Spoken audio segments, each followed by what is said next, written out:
Salut, ça va bien, j'espère. Moi, je vais super bien par la grâce de Dieu. Bienvenue dans cette parole d'exhortation numéro 19 qui est la seconde partie du jugement dans la Bible. Dans cette seconde partie, on va voir le jugement par les hommes. C'est parti.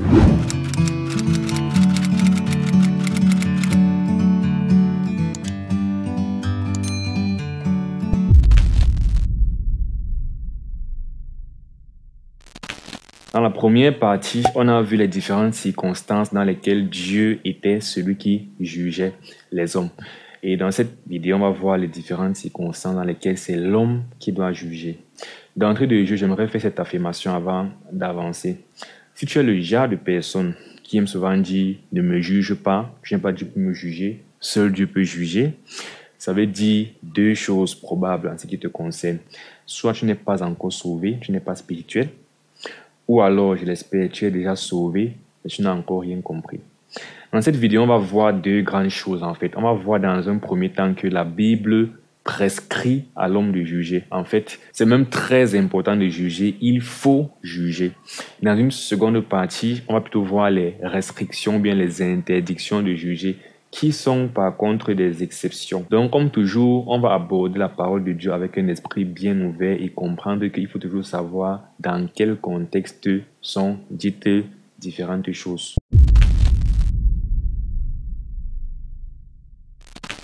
Commençons avec quelques textes sur le sens large du jugement en ce qui concerne les hommes. Dans Acte 4, verset 19, on dit « Pierre et Jean leur répondirent, « Jugez s'il est juste devant Dieu de vous obéir plutôt qu'à Dieu. » On a dit dans la vidéo précédente que juger revenait en fait à poser un acte de justice pour déclarer ce qui est juste de ce qui est injuste, ce qui est bien de ce qui est mal. Et là, on a l'apôtre Pierre et Jean qui demandent de juger s'il est juste devant Dieu.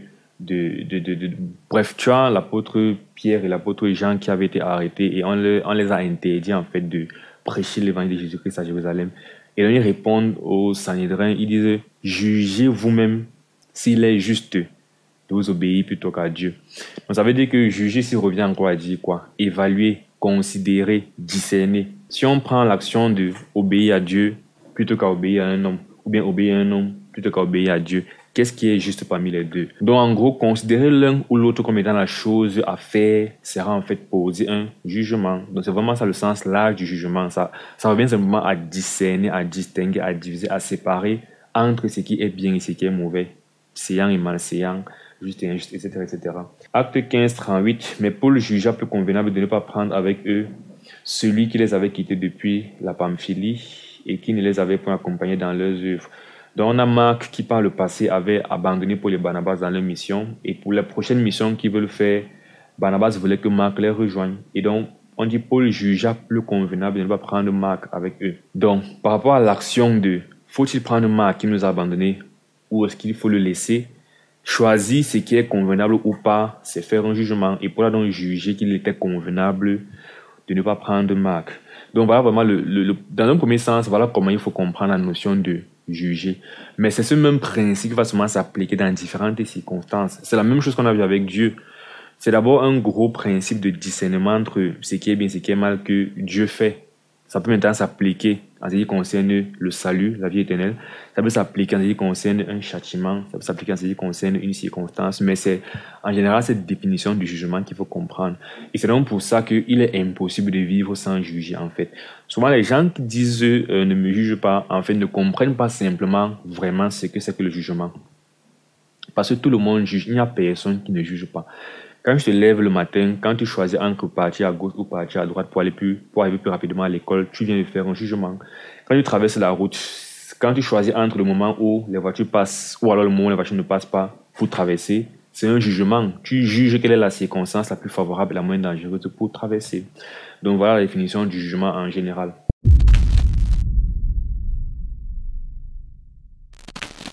La Bible demande que nous jugions toutes choses. Alors, 1 Corinthiens 2, 11 à 16, là il est écrit « Lequel des hommes en effet connaît les choses de l'homme, si ce n'est l'esprit de l'homme qui est en lui? De même, personne ne connaît les choses de Dieu, si ce n'est l'esprit de Dieu. » Donc ici, pour dire qu'en fait, l'homme, parce qu'il est homme, connaît ce qui est en l'homme. Et Dieu, parce qu'il est Dieu, connaît ce qui est en Dieu. Maintenant, or, nous n'avons pas reçu l'esprit du monde, parlant des chrétiens, mais l'esprit qui vient de Dieu, afin que nous connaissions les choses que Dieu nous a données par sa grâce. Donc, on voit que l'esprit de l'homme connaît les choses de l'homme, l'esprit de Dieu connaît les choses de Dieu. Si nous, hommes, avons l'esprit de Dieu, nous pouvons connaître les choses de Dieu. Et nous en parlons, non avec des discours qu'enseigne la sagesse humaine, mais avec ce qu'enseigne l'esprit, employant un langage spirituel pour les choses spirituelles. Donc, les chrétiens qui ont l'esprit de Dieu ont non seulement la connaissance de Dieu, mais ils parlent des choses de Dieu avec un langage spirituel. Mais l'homme animal ne reçoit pas les choses de l'esprit de Dieu, car elles sont une folie pour lui et il ne peut les connaître parce que c'est spirituellement qu'on en juge. Ici, le jugement fait donc référence à la notion de conception. L'homme spirituel, un chrétien qui a donc l'esprit de Dieu en lui, lui peut recevoir, c'est-à-dire concevoir les choses de Dieu, les décrets de Dieu. Par exemple, Dieu dit: cherchez d'abord le royaume des cieux et toutes ces choses, le vêtu de bois vous seront données par-dessus tout. Pour l'homme animal, c'est insensé. Pour l'homme animal, si je veux construire ma vie, si je veux avoir une maison, un emploi, je dois me lever et partir me barrer dans le dehors. Mais pour l'homme spirituel, si je veux avoir un emploi et m'en sortir, je dois chercher d'abord le royaume des cieux et ça va venir par la suite. Raisonner comme ça, en fait, c'est un peu comme une folie pour l'homme animal. Donc, concevoir les choses spirituelles, les voies de Dieu, c'est une folie en fait pour l'homme animal parce qu'il ne comprend pas, il n'a pas l'esprit de Dieu. Tandis que pour l'homme spirituel, c'est compréhensible parce que c'est spirituellement qu'on en juge. On comprend ces choses spirituellement. Verset 15. L'homme spirituel, au contraire, parce qu'il a dit l'homme animal ne reçoit pas ces choses de l'esprit de Dieu car elles sont une folie pour lui et il ne peut les connaître parce que c'est spirituellement qu'on en juge. Ça veut dire, lorsqu'on parle de la notion de renoncement au plaisir charnel, renoncement au bien matériel et tout, pour avoir la vie éternelle, c'est quelque chose que c'est inconcevable en fait si tu conçois seulement la vie charnellement comme un homme animal qui n'est pas encore sauvé. Mais quand tu es un homme spirituel qui est déjà sauvé, tu conçois ces choses spirituellement et tu vois en fait la portée des sacrifices que le Seigneur nous demande de faire dans notre vie sur terre. L'homme spirituel, au contraire, il juge de tout et il n'est lui-même jugé par personne. L'homme spirituel juge de tout et il n'est jugé par personne. Je reviens à mon affirmation initiale. Quelqu'un qui dit ne me juge pas, ou je ne juge personne, ou Dieu seul le juge, comme étant en train de dire, n'est donc pas spirituel. Parce que l'homme spirituel juge de tout. Donc si toi dans ta vie tu es quelqu'un que tu ne juges jamais, tu n'aimes pas juger et tu ne conçois pas qu'on puisse te juger, ça veut dire que pour toi, tu n'es pas un homme spirituel en fait. C'est pour ça que j'ai dit, soit tu n'es pas sauvé, ou alors tu es peut-être sauvé, mais tu n'as pas encore compris cette réalité que la parole de Dieu nous enseigne, qu'en fait, un homme spirituel, et l'homme spirituel ce n'est pas forcément celui qui marche rempli du Saint-Esprit et lorsqu'il pose ses mains, vraiment les démons fuient et il est pasteur. Et non, l'homme spirituel, c'est simplement celui qui est sauvé. Parce que dans ce monde, il y a deux types de personnes. Il y a les personnes spirituelles, ceux qui sont déjà sauvés, et les personnes animales, ceux qui ne sont pas encore sauvés. Spirituel, animal, spirituel, charnel. Et dans l'homme spirituel, il juge de tout. Et il n'est lui-même jugé par personne. Verset 16, car qui a connu la pensée du Seigneur pour l'instruire? Or, nous avons la pensée de Christ. Donc, c'est parce que nous avons le Saint-Esprit que le Saint-Esprit nous fait concevoir les choses de Dieu, concevoir la pensée de Dieu. Donc, les gens qui aiment souvent dire que personne ne connaît Dieu, qui es-tu pour connaître Dieu là? Ce sont aussi des personnes qui soit ne sont pas sauvées, soit sont sauvées maintenant encore rien compris. Parce que quand tu es sauvé, le Saint-Esprit te fait avoir la pensée de Christ. À ce moment, on comprend qu'on doit absolument juger. Le jugement, et cela devient comme une preuve carrément qu'on est sauvé. Au point où si on ne juge pas, si on n'est pas quelqu'un qui a pour habitude de juger, ça remet en question carrément notre salut. Mais comme je disais tantôt, personne vraiment ne juge pas. Le fait est que c'est plus une affaire d'assumer ce qu'on fait. Donc, on doit assumer parce qu'on doit avoir réalisé que juger est une bonne chose, que juger est naturel et le faire. Non seulement certaines personnes en fait jugent mais n'assument pas le fait qu'ils jugent et ne veulent pas qu'on les juge parce qu'ils n'ont pas encore justement compris cette vérité comme quoi l'homme spirituel juge de tout. Hébreux 5, 12 à 14 va encore aller plus loin dans la prescription du jugement. Vous en effet, qui depuis longtemps devriez être des maîtres, vous avez encore besoin qu'on vous enseigne les premiers rudiments des oracles de Dieu. Vous en êtes venus à avoir besoin de lait et non d'une nourriture solide. Alors, l'apôtre, auteur d'Hébreux, est en train de dire aux Hébreux qu'ils sont encore des enfants. Ils ont encore besoin, en fait, du lait. Or, quiconque en est au lait n'a pas l'expérience de la parole de justice, car il est un enfant. Donc, voici comment il est en train de parler à des enfants. Il réprimande des enfants. À contrario, il dit, mais la nourriture solide est pour les hommes faits. Donc il y a un enseignement que comme les Hébreux étaient encore péchés dans la foi, ils ne comprenaient pas. Parce qu'ils étaient encore au lait spirituel. À contrario, il y a un autre enseignement qui est un peu plus solide, qu'il appelle la nourriture solide, est pour les hommes faits. Qui sont donc les hommes faits? Ce sont ceux qui sont un peu plus matures par rapport, à contrario, aux enfants. Pour ceux dont le jugement est exercé par l'usage à discerner ce qui est bien de ce qui est mal. Voici encore une autre preuve que nous devons juger et que le jugement fait même partie de la vie chrétienne au point où c'est une caractéristique des chrétiens matures, des chrétiens mûrs. Les hommes faits dont le jugement est exercé par l'usage à discerner ce qui est bien et ce qui est mal. Donc, on doit être des personnes qui ont la pratique, qui ont l'usage et l'habitude en fait de savoir discerner dans les différentes circonstances ce qui est bien, ce qui est mal. En d'autres termes, qui jugent. Maintenant, je vais revenir dans 1 Corinthiens 12, verset 15, où Paul dit « L'homme spirituel, au contraire, juge de tout et il n'est lui-même jugé par personne. » Est-ce que c'est pour dire en fait que Paul veut que nous soyons orgueilleux, nous jugeons, personne nous juge? Est-ce que c'est comme ça qu'il faut comprendre qu'il n'est jugé par personne? Non, ici en fait, Paul fait référence à la notion de validité d'un jugement. Ça veut dire que quoi? Ce n'est pas tout jugement qui est valable, qui doit être écouté, qui est bien. L'homme spirituel juge de tout parce qu'on part du principe qu'il a la pensée de Dieu, il a le raisonnement de Dieu. Donc en fait, c'est le jugement de Dieu que l'homme spirituel donne tout simplement. Et c'est pour ça qu'il peut juger de toutes choses, parce que Dieu juge de toutes choses. Et quand on dit maintenant qu'il n'est jugé par personne, c'est pour dire que quoi? Ce ne sont pas les jugements des hommes en fait qui sont valables pour un homme spirituel. Ce que les hommes pensent ne sont pas valables pour un homme spirituel. Tout ce qui importe pour l'homme spirituel, c'est ce que Dieu pense. Donc, ce n'est donc pas parce qu'un homme aura décidé que ce qu'il a fait est bien ou mal, qu'il va accepter que ce qu'il a fait est bien ou mal. C'est dans ce sens qu'on dit qu'il n'est jugé par personne. Donc, aucun homme, aucune pensée humaine, en fait, ne sera considérée par un homme spirituel. C'est pour ça que lorsqu'on juge, ou même surtout lorsqu'on est jugé, lorsqu'on reçoit une réprimande et que quelqu'un nous dit par exemple que ce que tu as fait est mal, ce que tu as fait est mauvais, la question à ce moment ne sera pas trop qui est en train de me parler ou alors comment est-il en train de me parler. Mais la question, ce sera est-ce que le message qu'il me dit, le jugement qu'il est en train de me faire, c'est Dieu pense la même chose que lui. Par exemple, si par exemple je suis dans mon lieu de service et que je suis le chrétien du lieu de service et que dans mon lieu de service, il y a un gros buveur d'alcool, il est connu comme ça.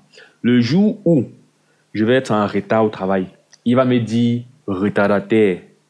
Et il va pas me dire, ok, comme c'est le gros alcoolique charnel du travail désordonné, je n'écoute pas ce qu'il vient de me dire. Parce que la question sera, est-ce que ce qu'il est en train de dire est ce que Dieu parle? Est-ce que c'est vrai? Est-ce que je suis arrivé en retard? Oui, alors j'écoute ce qu'il a dit et j'agis en conséquence. Et à ce moment, ce ne sera pas vraiment le charnel alcoolique et tout qui m'aura jugé, mais j'aurais été jugé en fait par Dieu. Mais ce serait un peu comme si Dieu est passé par lui pour me ramener à l'ordre. Et même dans la Bible, par exemple, on voit, il y a des fois où les rois d'Israël, bien les rois de Juda, qui sont censés être en communion, le peuple de Dieu, lorsqu'ils pêchent, Dieu envoie des rois étrangers venir les frapper. Donc, si un roi étranger vient dire au roi de Juda que l'Éternel m'en va te frapper parce que de toute façon, tu ne l'as pas servi, tu t'es éloigné de lui et tout, moi, roi de Juda, je ne dois pas me dire, mais ça c'est un païen qui me parle. Je vais me poser la question, est-ce que pour Dieu, la voie que je suis en train de prendre maintenant, c'est mauvaise ou bonne, comme le gars est en train de dire? Et dès que la réponse est oui, c'est bonne, j'écoute simplement. Donc pour dire que quand il dit l'homme spirituel ne juge pas personne, c'est pas pour dire qu'on doit être orgueilleux, mais c'est seulement pour dire que tout ce que l'homme spirituel considère, c'est ce que Dieu, c'est ce qui est vrai ou faux selon Dieu.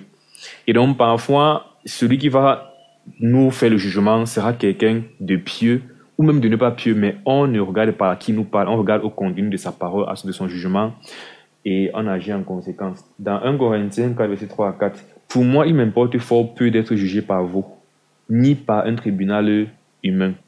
Je ne me juge pas non plus moi-même, car je ne me sens coupable de rien. Mais ce n'est pas pour cela que je suis justifié. Celui qui me juge, c'est le Seigneur. Donc, quand il dit, il m'importe peu d'être jugé par vous ou par un tribunal humain, c'est le même principe.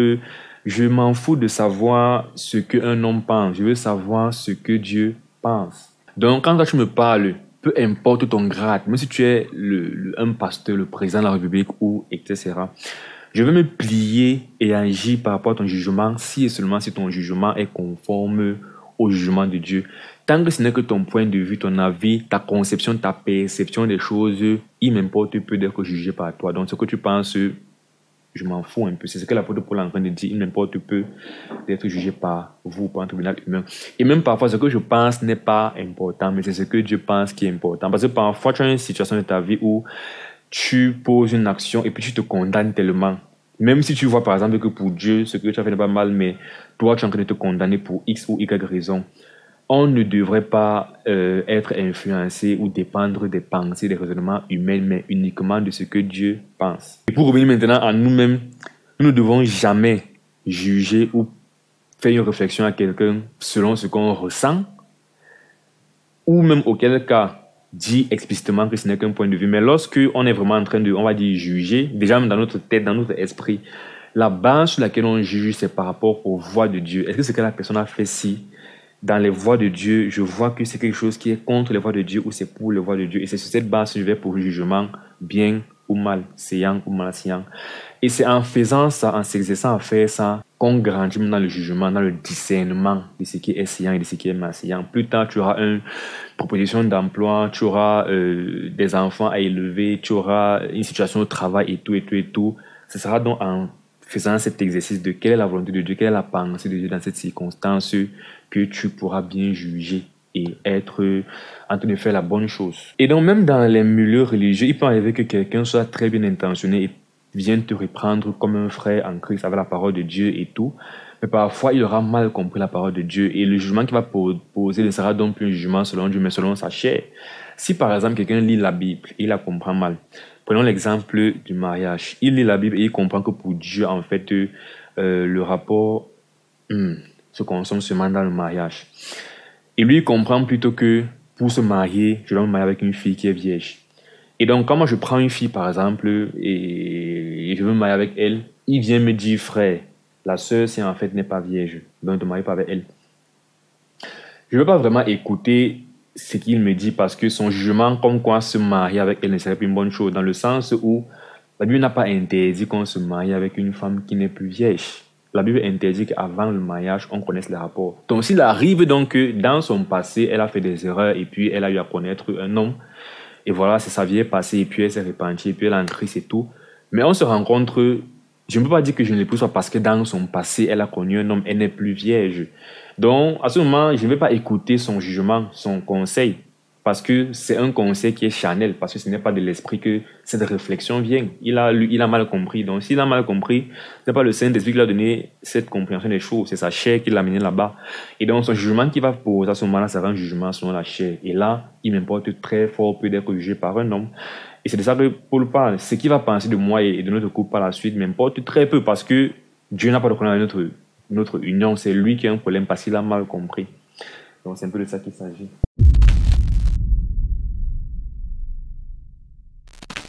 Ok, on a vu qu'on devait juger de toutes choses, vraiment de tout. Et là, spécifiquement, on va essayer de voir qu'on a aussi des prescriptions en fait de juger les personnes. Alors, 1 Corinthiens 5, 1 à 3 dit, on entend dire généralement qu'il y a parmi vous de l'impudicité, et une impudicité telle qu'elle ne se rencontre pas même chez les païens. C'est au point que l'un de vous a la femme de son père. Et vous êtes enflé d'orgueil, et vous n'avez pas été plutôt dans l'affliction, afin que celui qui a commis cet acte fût ôté du milieu de vous. C'est Paul qui parle. Pour moi, absent de corps mais présent d'esprit, j'ai déjà jugé, comme si j'étais présent, celui qui a commis un tel acte. Donc on a l'apôtre Paul ici là qui juge, bien qui a jugé en fait celui qui a fait cet acte. Quand Paul dit j'ai déjà jugé, c'est très simple. Si quelqu'un fait l'impudicité, il est jugé impudique. On peut juger l'acte qu'il a fait et dire c'est mal ce qu'il a fait, ce n'est pas bien ce qu'il a fait, c'est tout ce qu'on appelle jugement. Oui, bien sûr, chaque jugement implique une action. Lorsqu'on juge quelque chose de mal, généralement, ça va impliquer un châtiment, une sentence, une sanction. Ou alors, quand on juge quelque chose de bien, ça va impliquer voilà, une bénédiction, une louange, etc., etc.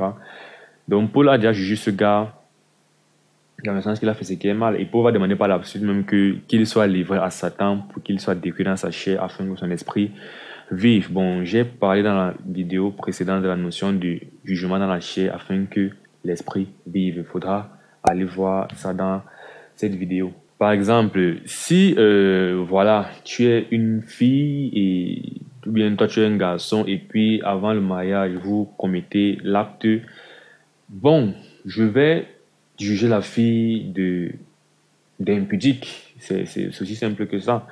Et bibliquement parlant, on appelle quelqu'un, un homme ou une fille qui a eu un rapport avant d'être marié, un prostitué, une prostituée. Donc, s'il faut me rentrer au standard de Dieu, si tu es une jeune fille, voilà, tu as connu un garçon, ou bien tu es un jeune garçon, tu as connu une fille, en dehors du mariage, ça c'est ce qu'on appelle la prostitution. Dans l'Ancien Testament, c'est punissable par la mort. Parce qu'on dit que le jeune fille ou la jeune garçon s'est prostitué dans la maison de son père. Donc, ce n'est pas moi, en fait, qui décide que c'est un acte, c'est la fornication, c'est un péché. C'est Dieu qui déclare ça étant péché. Donc, moi, maintenant, un homme, je peux simplement juger, une fois de plus, selon l'Esprit de Dieu, selon la pensée et la volonté de Dieu, que ça, c'est impudique, ça, c'est mal. Donc, tu ne peux pas me dire ne me juge pas parce que la Bible demande qu'on juge, en fait. Et bref, c'est ce que la Bible dit. J'ai suivi un jour un prédicateur, il prêchait dans une université et il a dit à vous tous, bon, ça tombe tous sur les filles malheureusement parce que, bon, je sais pas pourquoi. Il prêchait, une foule l'entourait et les gens étaient frustrés parce que il disait que il voit qu'il y a parmi eux les fumeurs, les ivrognes, les impudiques et tout. Et donc, pendant que les gens étaient choqués, il a dit ceci. Si tu t'es déjà senti un jour comme une prostituée dans ta chair, c'est parce que c'est ce que tu es. Et quelque part, c'est logique. Parce que si tu te sens dans ta chair comme une prostituée, c'est probablement parce que tu fais les actions, bien les actes d'une prostituée. Et donc, c'est normal que tu te sens comme une prostituée parce qu'en fait, ça veut dire que tu es une prostituée. Et donc, souvent, quand on va te dire que ce que tu fais est mauvais devant Dieu, c'est impudique, c'est impur, tu fais la prostitution, tu vas dire ne me juge pas, ou bien tu vas te sentir offensé et tout. Ça n'a pas de sens. C'est ce qui est en fait. Et c'est ça qu'on appelle le jugement. On va pouvoir voir une circonstance, une situation, une personne et dire par rapport au bien ou au mal, tu es de ce côté ou de tel côté par rapport à ce que tu as fait. Tu vas dire qu'on ne voit pas ton cœur, mais malheureusement, Jésus a dit que c'est de l'abondance du cœur que la bouche parle. Donc ce que tu exprimes extérieurement, c'est ce qui est dans ton cœur. Si ton cœur est tellement pur que ça, tu n'as qu'à exprimer la pureté. Je ne vois pas un cœur pur qui va faire semblant d'être impur à l'extérieur, ça n'a pas de sens. Donc généralement, si à l'extérieur tu es impur, c'est parce que c'est ce que tu es au fond. Et donc on va te dire ce que tu es, ou bien ce que tu as fait ne le prends pas mal. Tu dois plutôt, comme je disais dans la première partie, te poser la question, est-ce que pour Dieu vraiment, lorsque hors du mariage, je fais les rapports, lorsque je bois l'alcool, je saoule, lorsque je fume le tabac, est-ce qu'aux yeux de Dieu, je suis un idolâtre, un ivrogne? Est-ce qu'aux yeux de Dieu, comme le gars est en train de me dire, je suis une prostituée? Est-ce qu'aux yeux de Dieu, comme le gars est en train de me dire, je suis un alcoolo? Et dans ce cas, j'agis en conséquence, donc je vais me repentir. Mais tant que je vais rester sur cette barrière de ne me juge pas, Dieu sait me juger, je vais m'enfoncer toujours dans les ténèbres dans lesquelles je suis déjà. Donc, voilà. Et toi qui dis ça, ne te sens pas gêné. Tu dois juger. Comme l'apôtre Paul a dit, absent de corps, présent d'esprit, j'ai déjà jugé. Donc, Corinthiens 9 à 13, Paul dit, je vous ai écrit dans ma lettre de ne pas avoir de relation avec les impudiques, non pas d'une manière absolue avec les impudiques de ce monde, ou avec les cupides et les ravisseurs, ou avec les idolâtres. Autrement, il vous faudrait sortir du monde. Donc, Paul a dit dans sa lettre aux Corinthiens, n'ayez pas de rapport avec les impudiques. Maintenant, il précise, pas d'une manière absolue avec toute personne qui est impudique. C'est-à-dire que quoi? Il y a les gens qui sont impudiques, qui sont dans l'église. Il y a les gens qui sont impudiques, qui sont dans le monde. Il dit, ok, si tu veux fuir ceux qui sont dans l'église, qui sont impudiques, tu vas te retrouver dans le monde. Si tu veux aussi fuir ceux qui sont dans le monde, il te faudra sortir du monde. Donc, ce n'est pas de manière absolue que j'ai interdit les rapports avec les impudiques. C'est seulement avec ceux qui sont dans l'église. Ceux qui sont dans le monde, ça passe encore. Parce qu'il dit dans le verset suivant, maintenant, ce que je vous ai écrit, c'est de ne pas avoir de relation avec quelqu'un qui se nommant frère est impudique, cupide, idolâtre, outrageux ou ivrogne, ravisseur, de ne pas même manger avec un tel homme.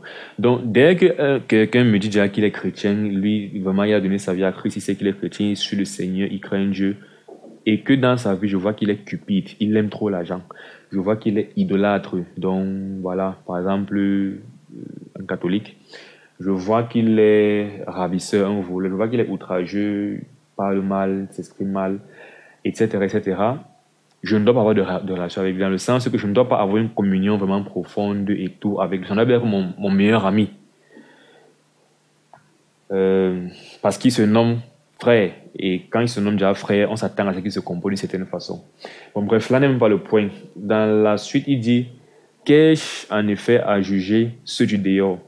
Donc, on voit donc qu'il y a une notion de jugement. Et il dit je ne juge pas ceux du dehors.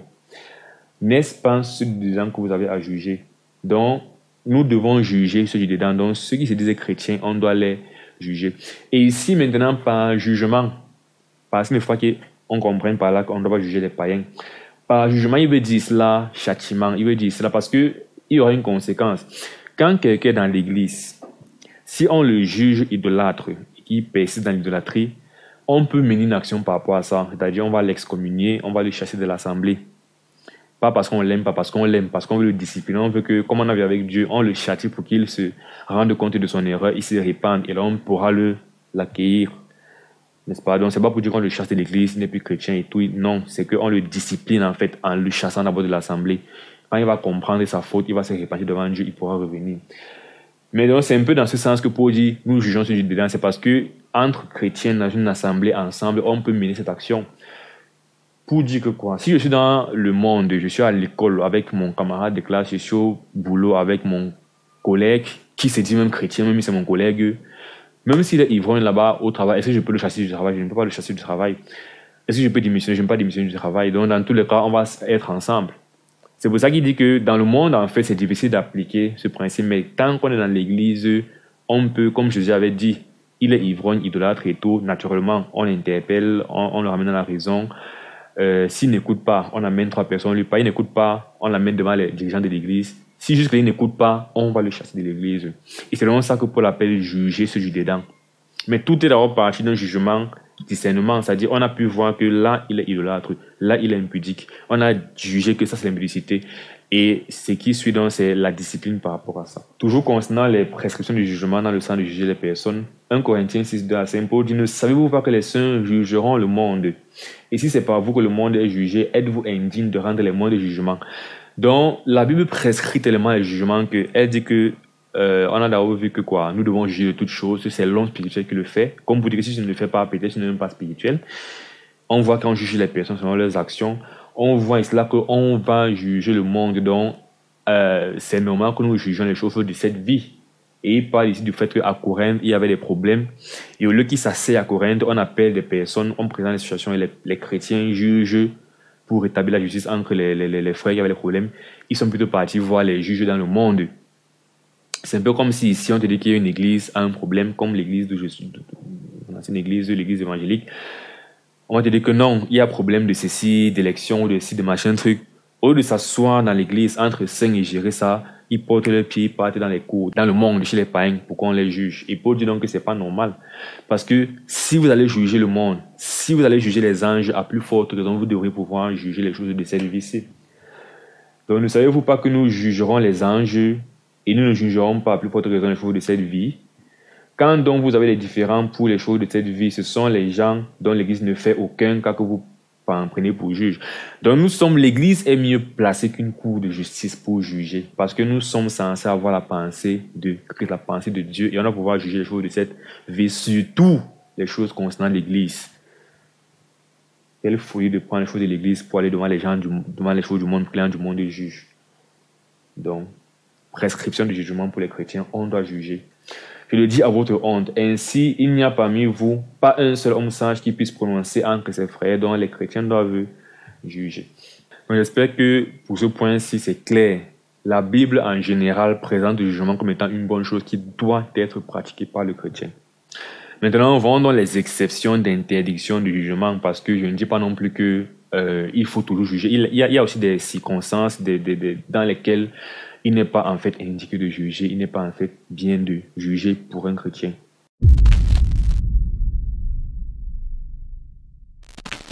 Dans Jean 7, 24, Jésus dit « Ne jugez pas ». Donc voilà une interdiction. Ne jugez pas, dans quel cas de figure, selon l'apparence.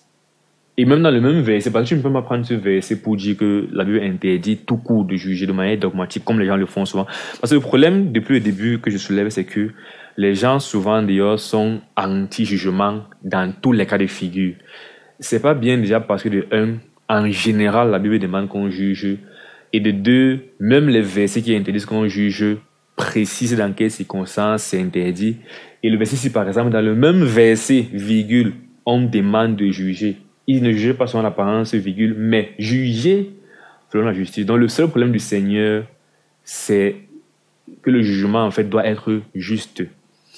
Et donc, une fois de plus, si tu juges selon l'apparence, en gros, ça revient à un jugement d'homme, à un raisonnement d'homme, et ce n'est pas en fait la pensée de Dieu. Ton jugement que tu vas donner sera ton point de vue, et ce ne sera pas vraiment juste parce que c'est ce que tu penses qui est juste devant chaque circonstance.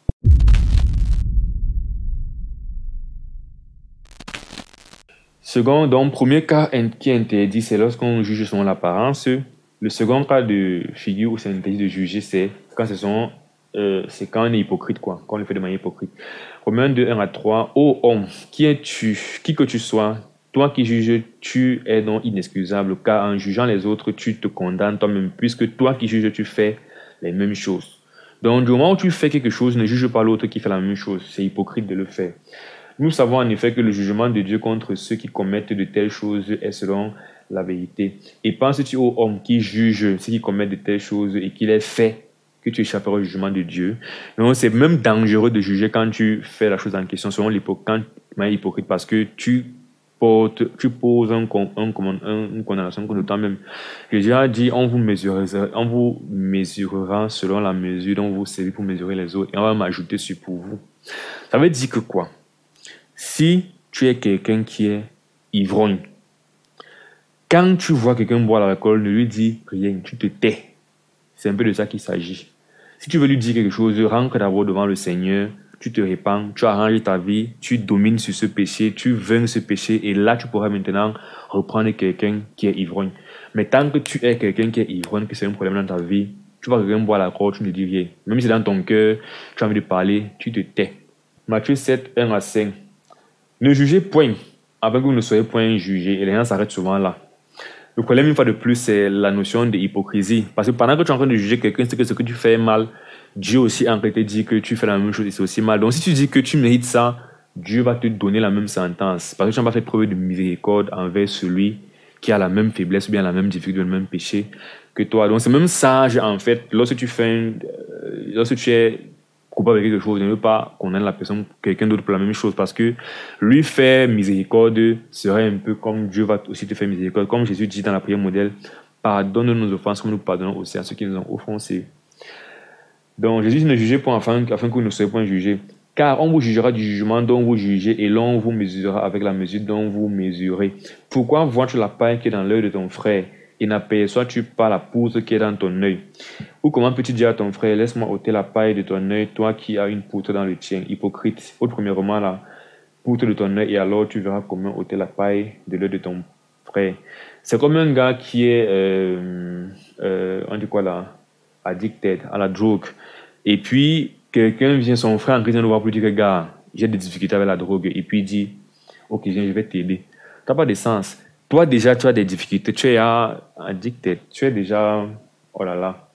Toi qui es déjà dépendant, voilà, de la drogue, tu ne peux pas en fait aider quelqu'un d'autre qui est dépendant de la drogue. Toi, tu as besoin d'aide. Donc, ne dis pas que tu vas l'aider. Donc, c'est un peu ça ce principe. Tu dois d'abord te nettoyer, comme Jésus a dit, pour dire que l'interdiction du juge n'est pas catégorique et dogmatique. Mais Jésus a dit, hypocrite, ôte premièrement la poutre de ton œil et alors tu verras comment ôter. Donc, quand tu es clean par rapport à un problème, tu peux juger l'autre qui fait la chose en question. Mais tant que tu fais la chose en question, ne juge pas l'autre. Là, c'est interdit.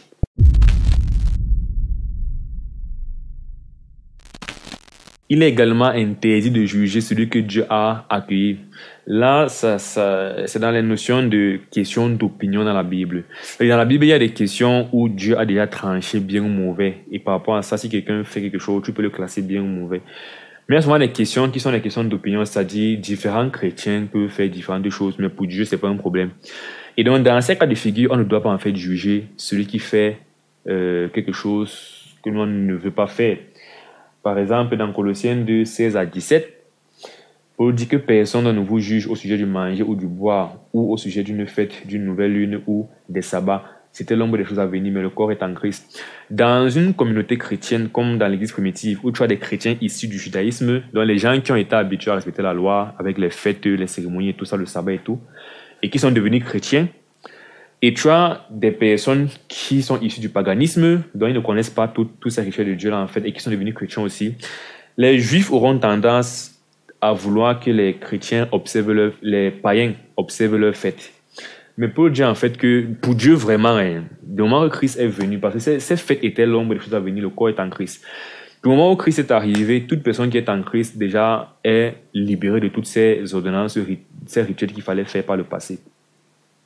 J'ai fait aussi une vidéo sur le lien entre les rituels de l'Ancien Testament et le salut par la foi en Jésus-Christ dans une vidéo précédente. Il faut aller regarder, c'est très important d'aller regarder cette vidéo. On continue. Donc, du moment où on est en Christ, en fait, pour Dieu, ce n'est plus comme dans l'Ancien Testament que Dieu va être derrière nous pour qu'on respecte le sabbat et tout, parce que ces choses ont été remplies une fois de plus en Christ spirituellement parlant. Donc pour Dieu, si tu respectes le sabbat ou pas, ça ne te dérange pas. Si tu fais les fêtes des nouvelles lunes ou pas, ça ne te dérange pas. Toi, donc juif, ne pas maintenant dire à un gars issu du paganisme que tu dois absolument faire cette fête, sinon tu n'es pas OK par rapport à Dieu. Parce que c'est faux. Et parce que là, c'est plus ce qu'on appelle dans des traditions de ce moment. C'est que tu déclares quelqu'un étant injuste ou juste par rapport à un truc que pour Dieu, ce n'est plus vraiment un critère. Et donc, Paul dit, ne juge pas celui que Dieu a accueilli. Parce que du moment où lui, il est en Christ, il marche comme Christ veut, il fait les commandements de Dieu, il est dans la volonté de Dieu. Le fait de faire le sabbat ou pas, la fête des nouvelles lunes ou pas, il est accueilli par Dieu comme ça. Et si toi, tu viens le juger, lui dis que Dieu est en colère contre toi, alors que ce n'est pas le cas, tu es en train de faire un mauvais jugement et c'est interdit de juger comme ça. Le chapitre par excellence des questions d'opinion dans la foi, c'est le chapitre de Romains 14. Paul dit, verset 2 à 6, puis verset 14, « Tel croit pouvoir manger de tout, et tel autre qui est faible ne mange que des légumes. » Tu as encore cette même notion. Un, pour lui, mange tout, l'autre veut être végétarien. Dieu n'a pas demandé d'être végétarien ou pas. Pour Dieu, on peut manger n'importe quoi. Mais toi qui as choisi d'être végétarien seulement, ne pas dire à celui qui mange de tout qu'il est en train de pécher. Et toi qui manges de tout, ne dis pas à celui qui mange seulement les légumes qu'il est en train de pécher. C'est ça qu'on appelle en fait les questions d'opinion. Et toi qui va venir dire qu'il est en train de pécher sera en train de juger celui que Dieu a accueilli. Et ce n'est pas un jugement à faire. Que celui qui mange ne méprise point celui qui ne mange pas, et que celui qui ne mange pas ne juge point celui qui mange, car Dieu l'a accueilli. C'est ça que j'appelle Dieu l'a accueilli, dans le sens qu'il est sauvé, il est enfant de Dieu, il ne fait rien, il ne pêche pas contre Dieu. Toi, tu vas lui dire qu'il a un problème avec Dieu.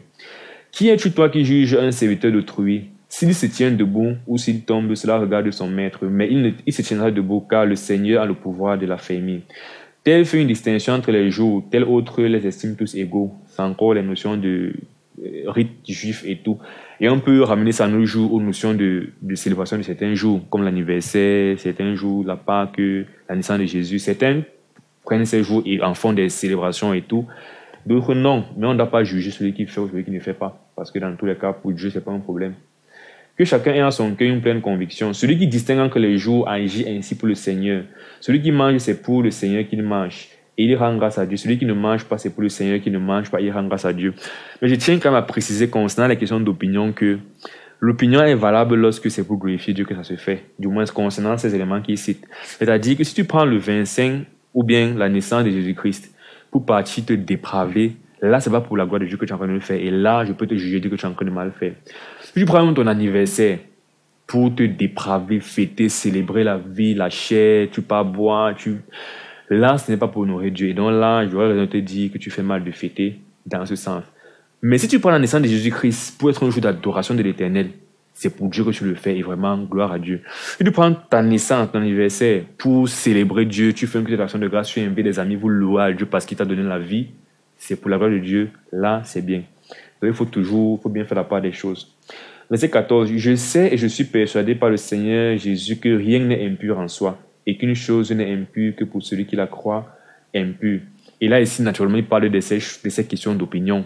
On ne va pas dire, par exemple, que pour moi, la fornication est pure, donc ça va devenir pur. Du coup, non, Paul parle des questions que pour Dieu, déjà, c'est sans problème. Et maintenant, quand les opinions se lèvent, Paul dit qu'en fait, tout ça, en fait, ça dépend de ce que tu conçois.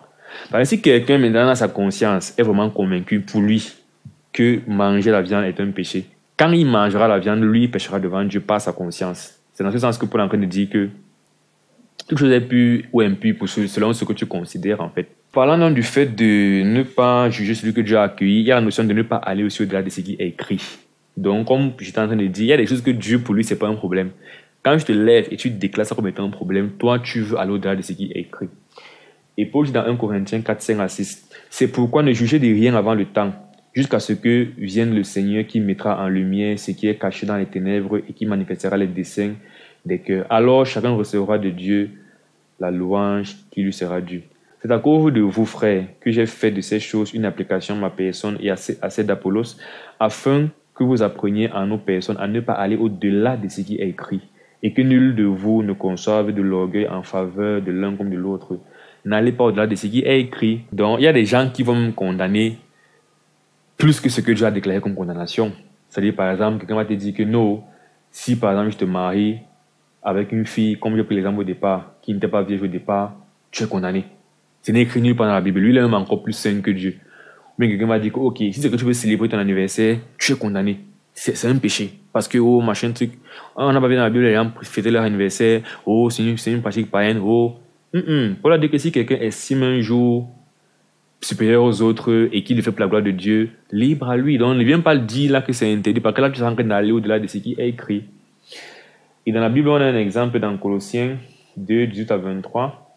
On dit qu'aucun homme, sous une apparence d'humilité et par un culte des anges, ne vous ravisse à son gré le prix de la course, tandis qu'il s'abandonne à ses visions et qu'il est enflé d'un vœu orgueil par ses pensées charnelles, sans s'attacher au chef, dont tout le corps, assisté et solidement assemblé par des jointures et des liens, tire l'accroissement que Dieu donne.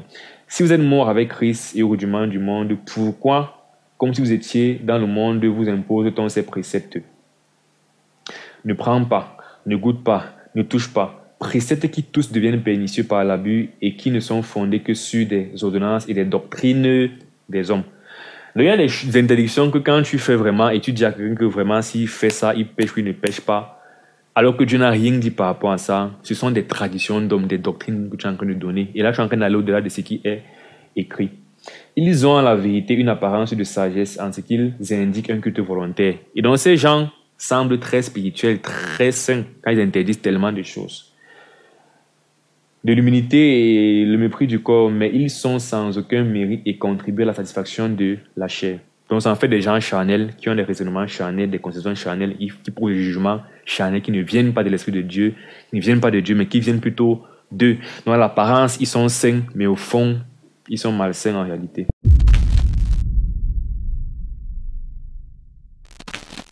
Alors, quelle est mon exhortation?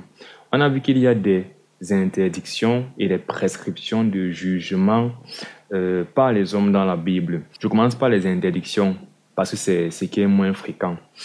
Je vais insister sur l'hypocrisie. La Bible dit de ne pas juger injustement, de ne pas juger lorsque nous sommes coupables de la chose qu'on est en train de reprocher à quelqu'un.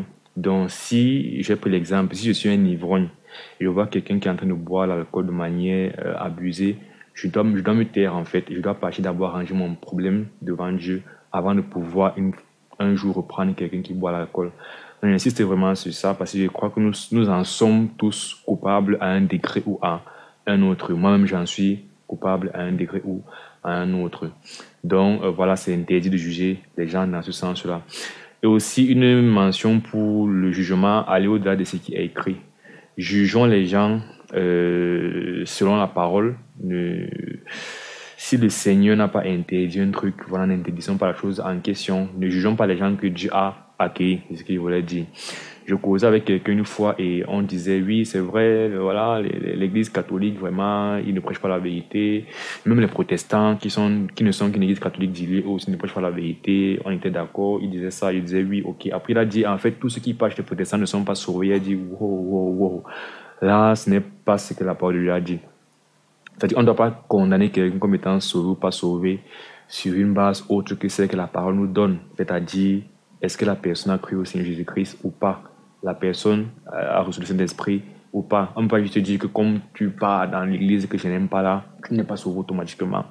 Là, c'est vraiment juger, c'est à l'au-delà de ce qui est écrit, c'est juger injustement, c'est juger selon nos critères et non selon la pensée de Dieu.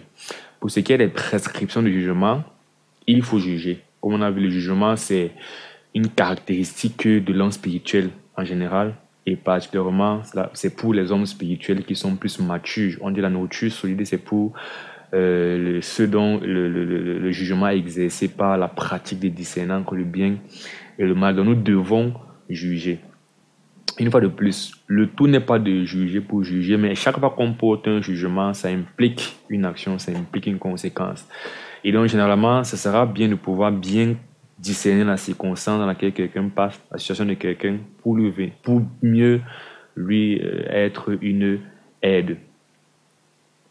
Alors par exemple, on a dans 1 Samuel 12, 7 à 25, Samuel qui juge Israël. Et on va voir comment c'est utile et important même de juger notre prochain, de juger les hommes.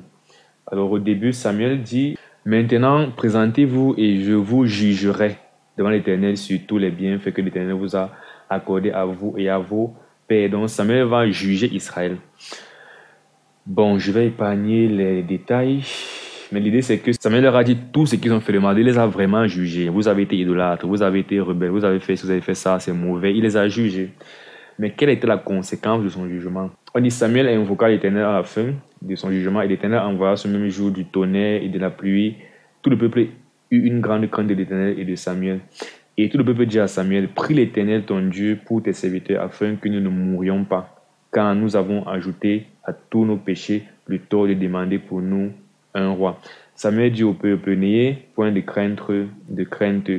Vous avez fait tout ce mal, mais ne vous détournez pas de l'Éternel et servez l'Éternel de tout votre cœur. » Donc la conséquence de son jugement, c'est qu'ils ont eu la crainte de Dieu, ils se sont rendus compte du mal qu'ils avaient fait, et maintenant ils sont en train de...